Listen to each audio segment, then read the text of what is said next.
Carried. We move now under Standing Order 38 to Leaders' Questions, and I call on Deputy MaryLouMcDonald. Taoiseach, most Irish people don't realise that the Irish Central Bank is involved with the sale of Israeli war bonds, and will be horrified to learn that the Irish Central Bank provides Israel with the permission or approval it needs to sell these war bonds throughout the European Union. No other European Central Bank provides this permission. It's given here in Ireland on the watch of your government. And these bonds, to be clear, are used by Israel to raise the money to pay for the missiles, the tanks, the guns, the drones, the bombs it uses every day to slaughter tens of thousands of men, women and children in Gaza, to lay hospitals, homes, schools, universities to rubble, to terrorise the refugee population of Gaza. Israel doesn't hide the purpose of these bonds. They emphasise, quote, the crucial role of Israel bonds during the time of conflict and war. Israel openly invites people to invest in genocide. The Sinn Féin bill to be voted on tonight would enable the government, the Minister for Finance, to prevent the Irish Central Bank giving these permissions or approvals to sell these bonds. It would force Israel to seek that permission from another country, and of course, it would then be for those countries to stand up and be counted and to say no. But Ireland would be clear that it would no longer happen in our name through our central bank. Taoiseach, it's a disgrace that you oppose this bill. Last night, Finance Minister Paschal Donoghue, in a shameful speech, gave the water-weak, mealy-mouthed and baseless excuses for your opposition to the legislation. The Minister stated that he is advised that the bill might be judged inconsistent with EU law. Bogus. We have over 20 pages of independent, robust legal opinion clearly stating that the bill is compliant with Irish law, European law and international law. Minister O'Donoghue stated the bill would step outside the EU financial services legislation. Bogus. The Minister really should know that Ireland is fully entitled under EU law to unilaterally restrict access to our financial services, that we are legally entitled to make that decision on public policy grounds, including pursuing our international law obligations. So government has no sound legal advice on these matters. The Minister, the government scramble for cover and excuses not to act. The Minister then went on to sound the alarm against Ireland acting unilaterally in prohibiting the Irish Central Bank from giving permissions to Israel to sell their war bonds. Of course, only the Irish Central Bank gives these permissions and approvals for the sale of Israeli war bonds, so by definition, the Irish government must unilaterally remove these permissions and approvals. Taoiseach, what you call unilateral action is actually called leadership in defence of human rights. Taoiseach, your government's reasons for opposing the bill are exposed as bluff. The Emperor has no clothes. It's precisely the tactic you've used to delay and hollow out the Occupied Territories Bill. So caithfidh an rialtas an cead atá tugadh ban ceannas na hÉireann a bhainseó Israel a chuid bonny den cin íhu a dhíol fud fad an Aontas Eorpach. Taoiseach, this is a moment for Ireland to take firm, decisive action against Israel's genocide in Gaza. Drop your opposition to the bill. Vote tonight to end the permissions given to Israel by the Irish Central Bank to sell its genocide bonds. Taoiseach to respond. Could I say at the outset, the Deputy said opposite, said this is a moment for the government to articulate its leadership in human rights, or words to that effect. The government has been demonstrating its leadership in human rights for quite some time, and since this war began. Very consistently and very strongly. And we have been very consistent in our support of the Palestinian people and their right to self-determination, and in condemning the war crimes and the genocide that is occurring right now in Israel. And we have provided very strong humanitarian support, but also political support to UNRWA, which Israel has sought to undermine. We've done that consistently, not just as an individual country, but in persuading other members of the European Union states to do likewise when it was under attack from the government of Israel. We have worked with others to evacuate sick children from Gaza for treatment and care on an ongoing basis. This day last year, Ireland, along with Spain and Norway, recognised the state of Palestine. This day last year, with Spain, Norway, Slovenia followed. And we did that in partnership with the Arab states, despite being harangued by you and attacked by you on this very said issue. We knew what we were doing well in advance. We tried to get as many countries as we possibly could on board and to persuade as many other EU member states. We didn't get as many as we wanted at the time, and we did it as part of a peace process. On July 19, 2024, the International Court of Justice delivered an advisory opinion on the legal consequences arising from the policies and practices of Israel in the occupied territories, including East Jerusalem. And the Attorney General, on behalf of the government, made a submission to the court in respect of this. We had made a written submission, and the AG followed up. We subsequently co-sponsored a resolution adopted by the UN General Assembly on the 18th of September, which seeks to implement the court's advisory opinion. Ireland intervened in the South Africa's International Court of Justice case against Israel under the Genocide Convention. Again, you attacked us in advance of that. Wrongly and in an ill-informed way you did, because you just saw it as politics. But we did it substantively and with capacity and in an informed legal way, and we're hoping that we will broaden the criteria by which genocide is judged by the Genocide Convention. So please don't lecture me on the Irish government's commitment to human rights and to the rights of Palestinians to self-determination. And we will continue to do that, and we are progressing legislation on the Occupied Territories Bill. But I know what will happen as soon as that is passed. You will say what you've said about everything else we've done. Oh, that was just symbolic at the time. We now want action again. And what's happening, there's a pattern. There's a pattern. I've listed out all of that. And the pattern is to try and drive a wedge between the government here and opposition and the people of Ireland in respect of what Israel is doing in Gaza, and trying to undermine the integrity and the commitment and good faith of government. So you bandy words around like facilitate and complicit in genocide, which are false. And there's a false narrative being peddled by you. So the latest now is this issue in terms of the central bank's role in issuing prospectuses. And you know, and I know, that the central bank does not approve and does not issue or sell or oversee the sale of Israeli bonds. You know that. But that doesn't matter. The truth doesn't matter in this. The issuer, the State of Israel, the government, it doesn't become regulated. We're not regulating or endorsing anything.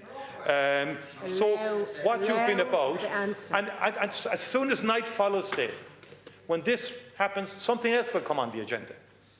And all of it is about, for some reason, I'd love to get to the bottom of it, because I think it's unworthy. We should be working together to see how best we can persuade Israel and how best the international community can. Thank you, Taoiseach. How best the international community can. Because it's only when they get to your... Agus I'm going to talk to your father. Before we make on Deputy MacDonald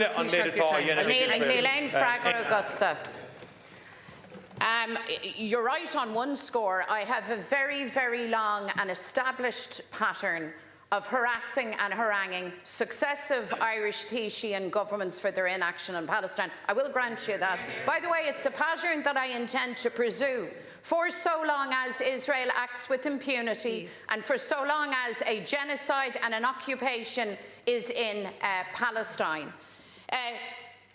The central bank approves the prospectus which enables the sale of these war bonds. We want that to stop.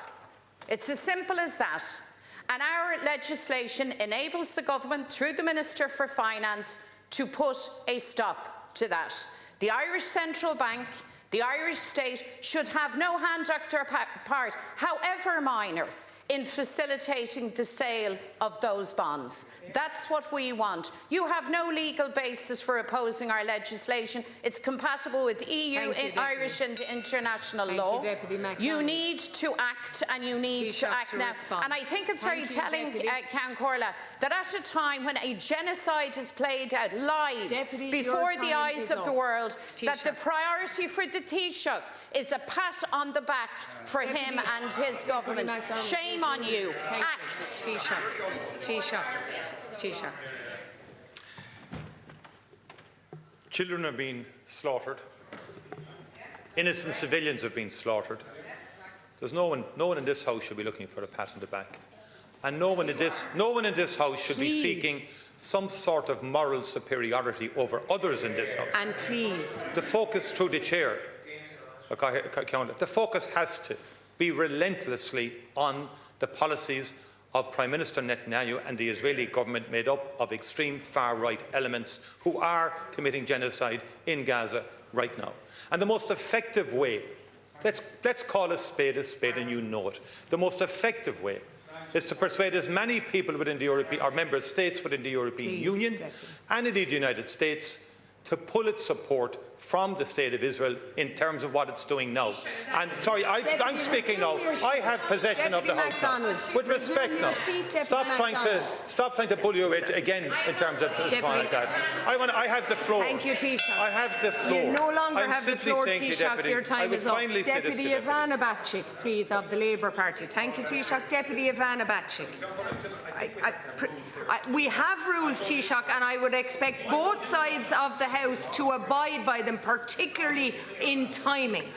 Deputy Ivana Bacik. I appreciate all disruption shouldn't be occurring. I've asked you on both sides of the House to please decorum. Deputy Ivana Bacik. Cian Corla, and I just want to thank all those across the House who supported our important Labour motion on Gaza today, and thank the government for not opposing it, and look forward to working with government and opposition to ensure that we bring about an end to the suffering and the genocide that is being perpetrated upon the people of Gaza. Ireland has shown leadership.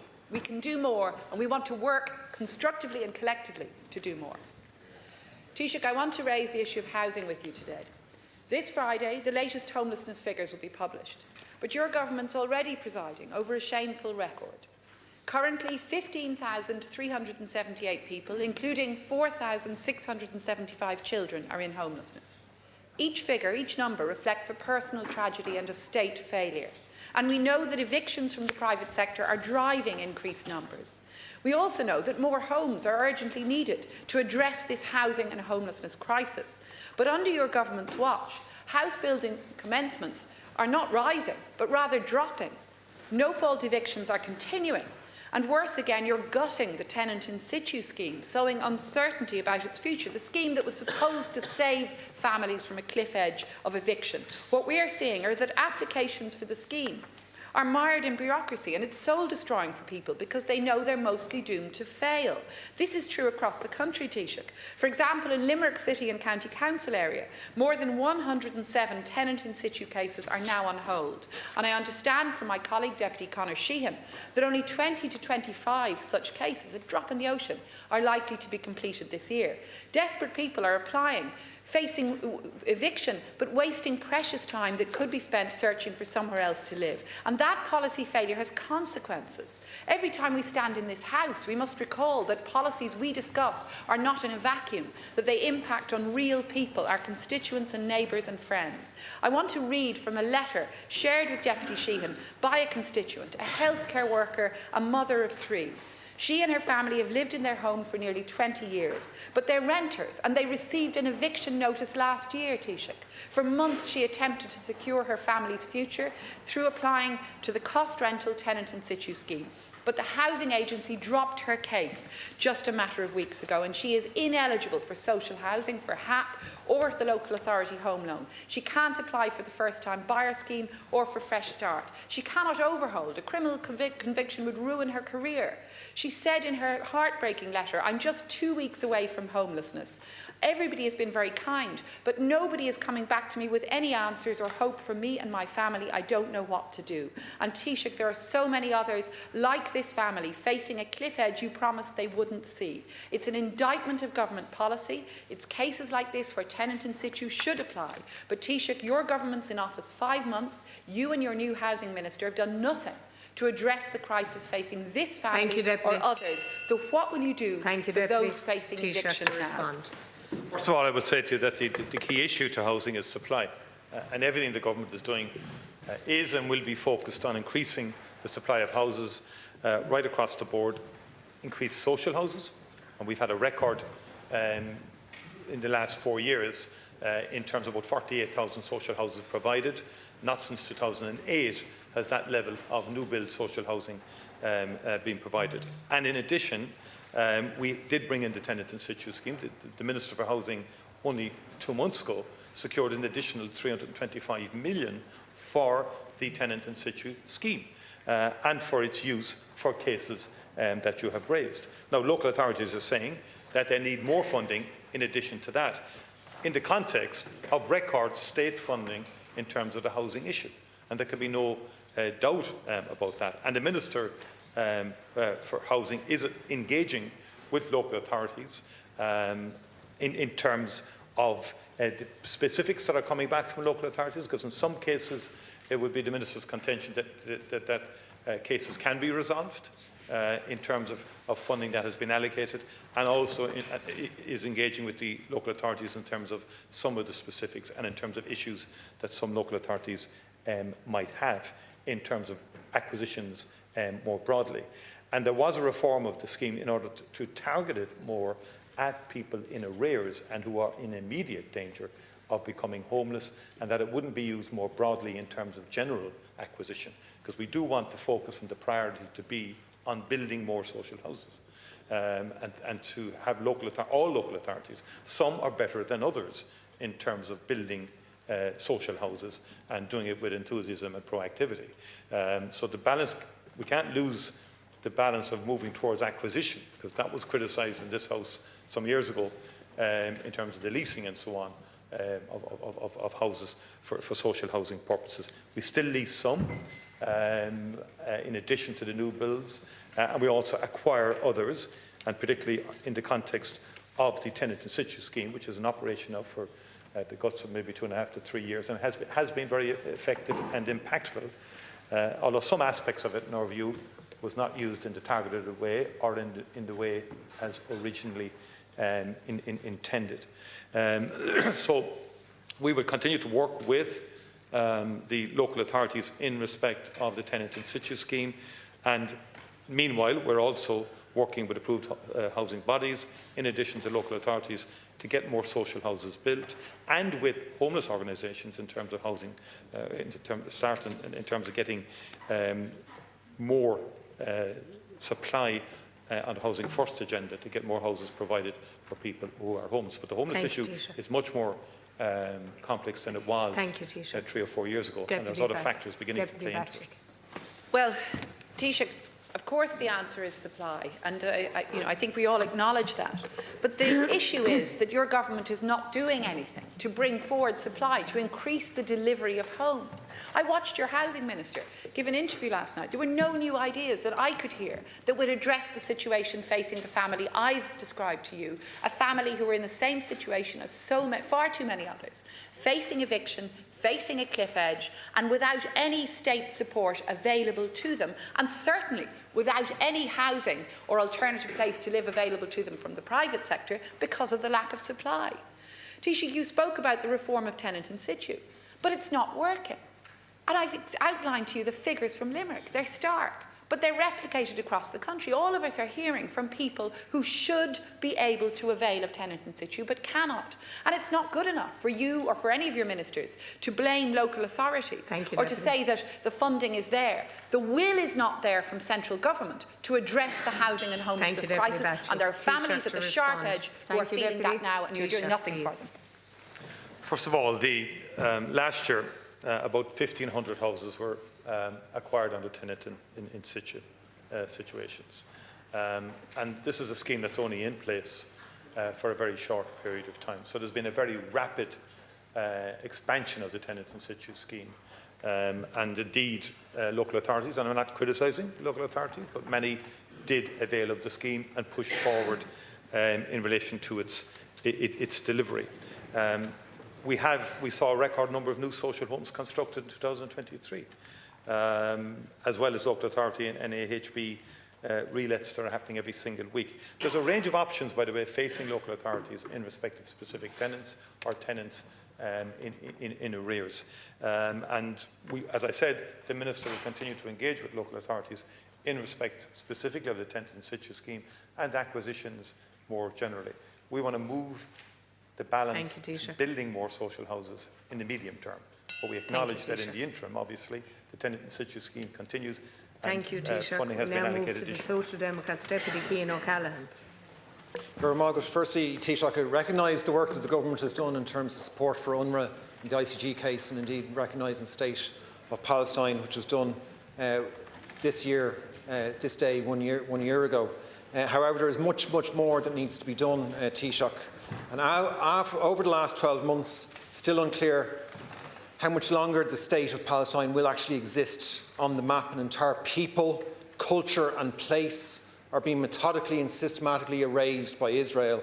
Israel's genocidal campaign of death and devastation has continued for nearly 2 years with barely a pause and without any sanction. The daily horrors we are witnessing are utterly horrific. People in Gaza cannot feed their families and they cannot treat their injured. All the while, a few kilometres away, thousands of trucks laden with aid are refused entry at the border. Taoiseach, Dr. Ali Al-Najjar works in Sligo. On Friday morning, 9 of his nieces and nephews were killed by Israel. An airstrike on the home of his sister, a doctor in Gaza, killed her children while she was working on an emergency ward. Her youngest children were still in pyjamas. Taoiseach, what Israel is doing in Gaza is not just depraved and immoral, it is inhumane, it is barbaric, and it is illegal. Every time we think we've seen the worst of what they can do in terms of cruelty and lawlessness, the situation gets even worse. More than 60,000 people are now dead, most of them women, children and the elderly. Taoiseach, a British surgeon working in Gaza described it as a slaughterhouse. But the weapons being used in the slaughter are not just Israeli, they're being supplied by the United States and countries in Europe.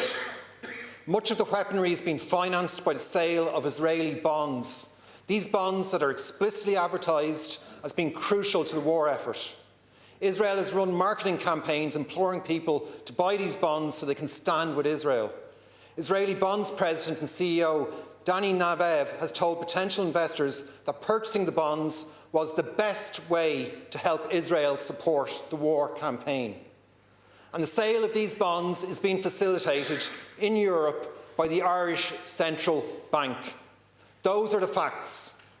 It's also a fact that your government doesn't want to do anything about this. Taoiseach, last night, Minister for Finance Paschal Donoghue shamefully claimed that the government couldn't act. He did that even though legal advice from Oireachtas lawyers says you can. This advice states clearly that stopping the sale of these bonds is compatible with the Irish Constitution, EU law and in accordance with international law. Taoiseach, you have recognised that what is happening in Gaza is genocide. Ireland has a legal obligation under the Genocide Convention to do everything we can to stop genocide. This applies to all state institutions, including the Central Bank. We must act to stop this genocide, Taoiseach. You must act, and you must act now. What are you going to do to stop the sale of these bonds? Taoiseach to respond. First of all, I appreciate your acknowledgement of certain measures that the government has taken. So government has acted, as indeed the opposition has acted. And you made a very fair point in respect of the state of Palestine today, and the issue of how does one reconstruct a pathway to a two-state solution in the context of the appalling war and genocide being waged by Israel. And I'm very conscious of that particular family as illustrative of the absolute immorality of this war being waged by the Israeli government. That 9 children in one family could be slaughtered in the manner in which they were slaughtered. It is beyond any human comprehension. And in my view, I've met with groups from Palestine, both Jewish and Palestinians, who work together in terms of the pursuit of peace, who are looking at a one state. They don't like using the term one state, but approach now in the context of the destruction that's happened and the settlement expansion in the West Bank and the utter destruction of Gaza. But those voices are very lone voices and find it difficult to get critical mass in Israel in terms of trying to see through this horror and destruction. To me, the most effective way we can bring an end to this is actually, and it's challenging because of history and because of people's positioning and member states' positioning, but actually if the EU-Israeli Association Agreement could be suspended, for example, that would be a powerful, I think, message to Israel by the European Union. And whilst I have said that the European Union has been the biggest donor to Palestine, its performance in respect of Palestine as a cohesive body has been, in my view, shocking.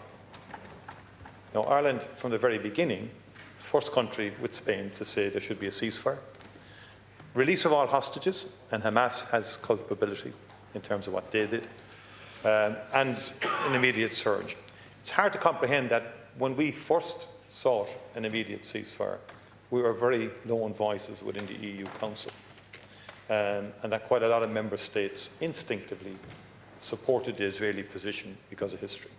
If you heard the German Chancellor yesterday, he prefaced his remarks about saying he doesn't understand what the Israeli government is at by saying a German government has to be particularly careful in terms of how it speaks about Israel. That was illustrative of the history, and in my view, a history or a sense by some member states which has given Israel a free run, essentially, in terms of what it is doing.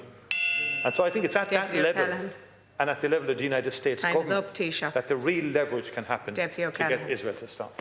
Taoiseach, I don't take from anything you've just said, but I asked you about the sale of bonds being facilitated by the Irish Central Bank. And it is very clear that these bonds are being used to fund the genocide.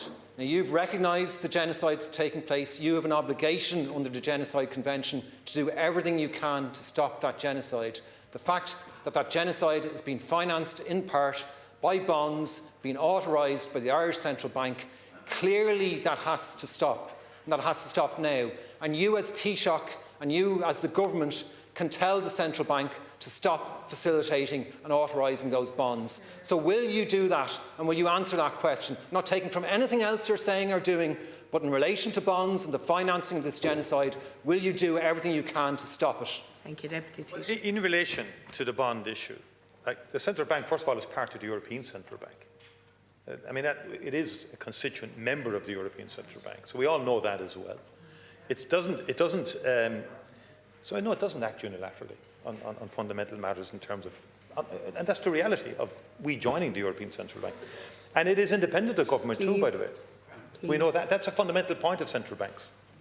People rail against central banks, politicians do, other political leaders do, but that's another inconvenient truth and fact. And thirdly, just going to make, they don't sell.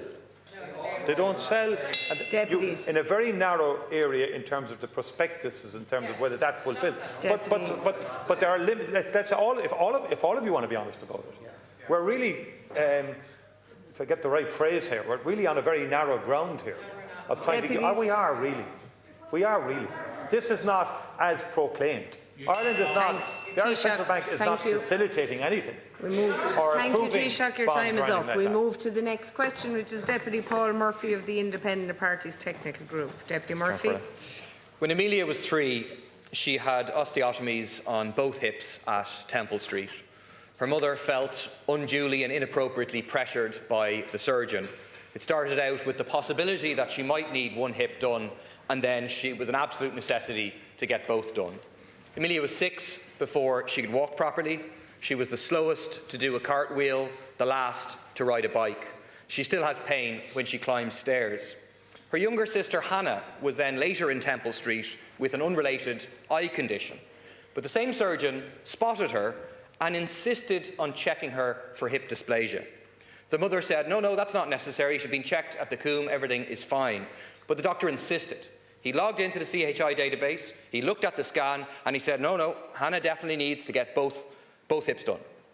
The mother didn't trust the doctor at this stage. She went back to the Coombe. The doctor in the Coombe said, that's a load of nonsense. She doesn't need either hip done, and no hip was done. It's a chilling example of what this scandal looks like to parents. What it looked like inside the hospitals is illustrated by an email sent by the then clinical director in Kappa in November 2023. I quote, "Recently, it has become apparent that many children listed for pelvic osteotomies are being cancelled or are having their surgery deferred at short notice, thereby causing inefficiencies on surgical lists. Following a meeting today, I have decided that patients listed for pelvic osteotomies will no longer be discussed at the MDT, multidisciplinary team. It will be up to the patient's individual consultant to review the X-ray and decide if they wish to proceed. Surgeries were being cancelled because other surgeons thought they were unnecessary.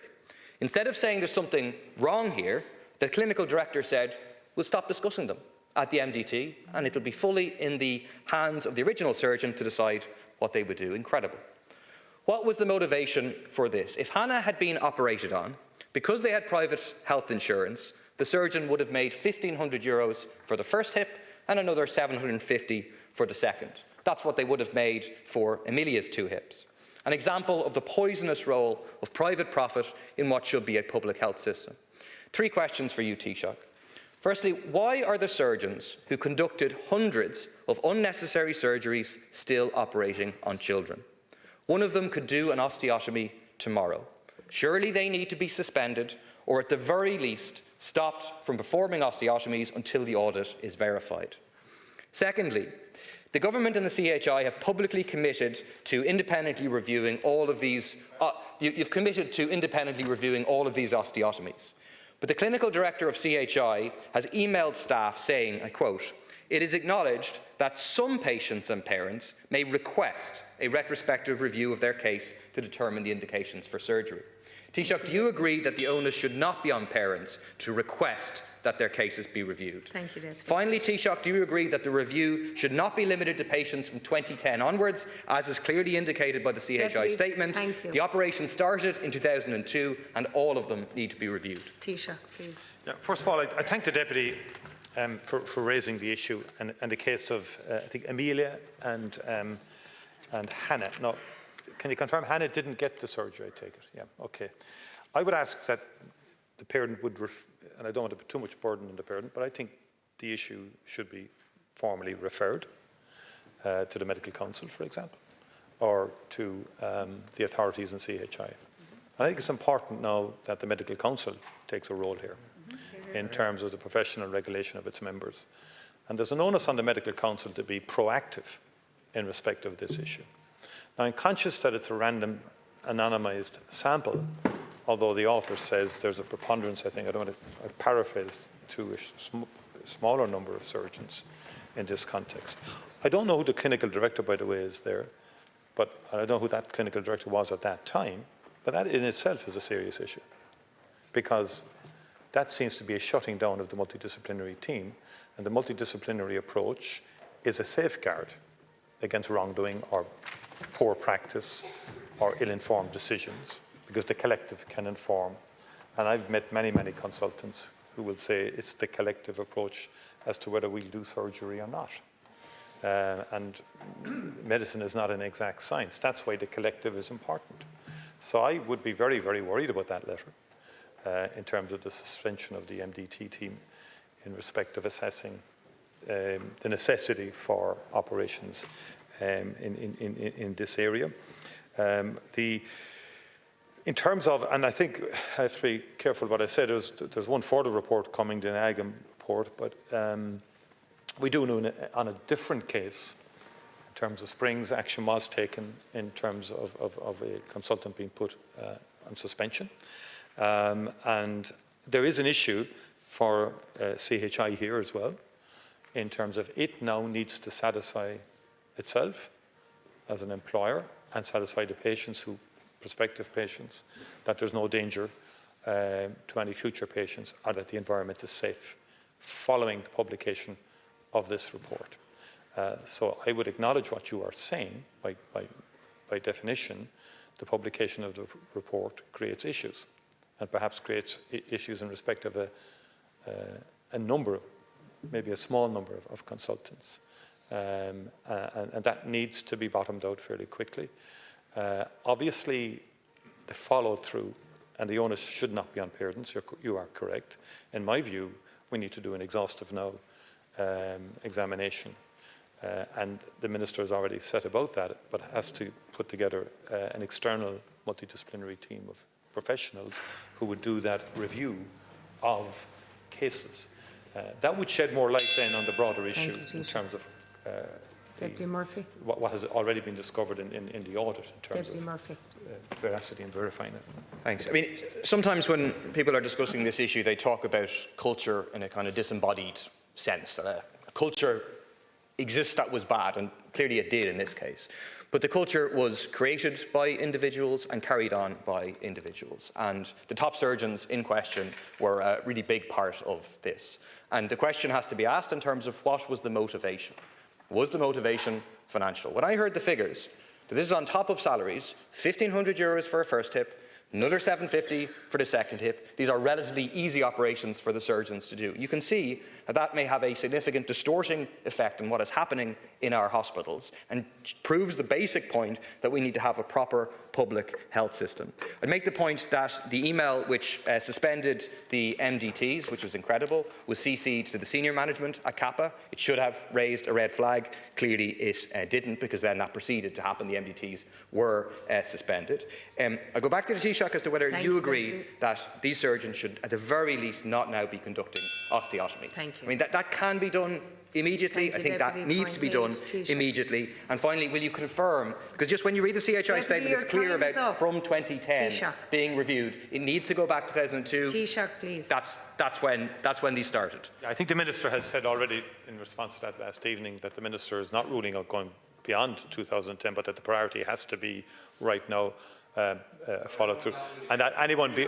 well, no, but I mean, let's be sensible about it. I mean, the Minister has to deal with those where skeletal maturity applies in terms of the cases that have been the subject matter of the external review, which is about 15 years. For those over that, they're in a transitional programme of care already as they transition to adult care. But the Minister is saying that that can be looked at in the context of, let's get this first phase done initially. I would just make one cautionary note that private does not mean unethical. And there's many people operate and engage in the private sector generally who are not unethical. I don't know the reasons as to why this, and I think we do need to inquire further into this aspect of it, the how and the why. And there could be different factors responsible for that. But I would equally say, like the fundamentals here, there's an ethical framework that every doctor is meant to adhere to. Thank you, that Taoiseach. has to be the key issue.